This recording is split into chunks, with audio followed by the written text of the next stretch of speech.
Today at MyCarCoach we're looking at the Fiat Panda. This is the latest generation Panda and promises significant improvements over the old model.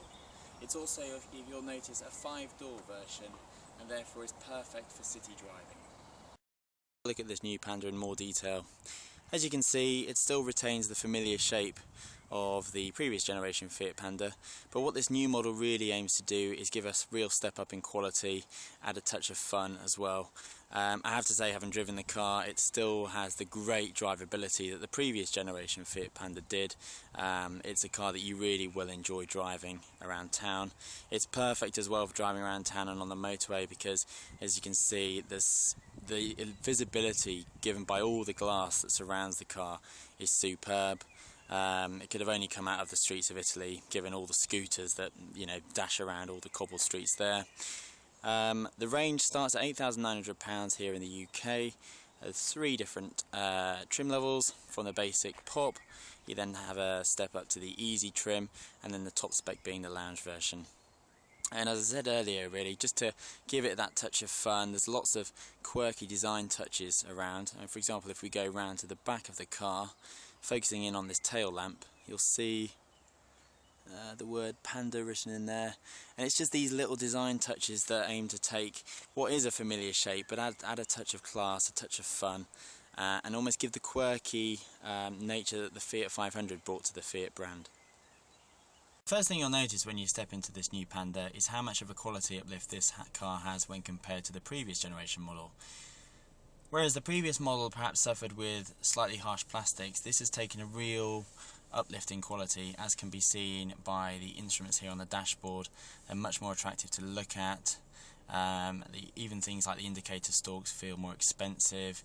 There's nice little quirky touches in here as well. If we look here to the plastics on the door, I'm not sure if you'll be able to see, but you can make out that it says the word Panda there, and these are just nice little touches and really show how much thought's gone into the interior itself.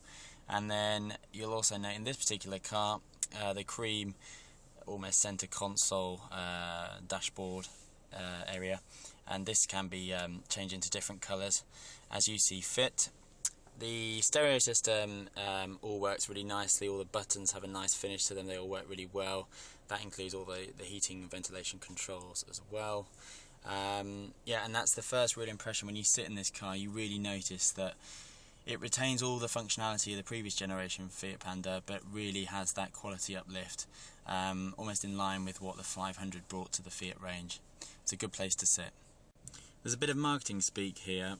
Fiat make much of the fact that this car incorporates what's known as squircles, and that's square finished circles, and they make a habit of popping up everywhere with this car. I mean, you can see them here on the door release.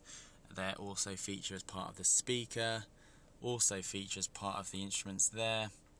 And then if you flash across to the gear lever, you can see it's a similar thing there. And yeah, I mean, you could argue it's marketing guff, but it does actually add up to making this a special place to sit. It just adds that bit of Italian charm, if you like. And yeah, quirky is the name of the game. This is a 5-door Fiat, so although yes, it needs to be charming and small and Italian and very cute, it also has to be very functional. And as you can see here from the rear space, this is pretty, although given its small proportions, there's still a sizable amount of space there.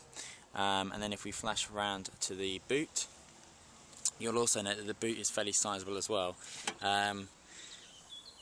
So just show you there, but as I will now demonstrate, you can effectively now turn this from your little 5-door city hatchback into a van.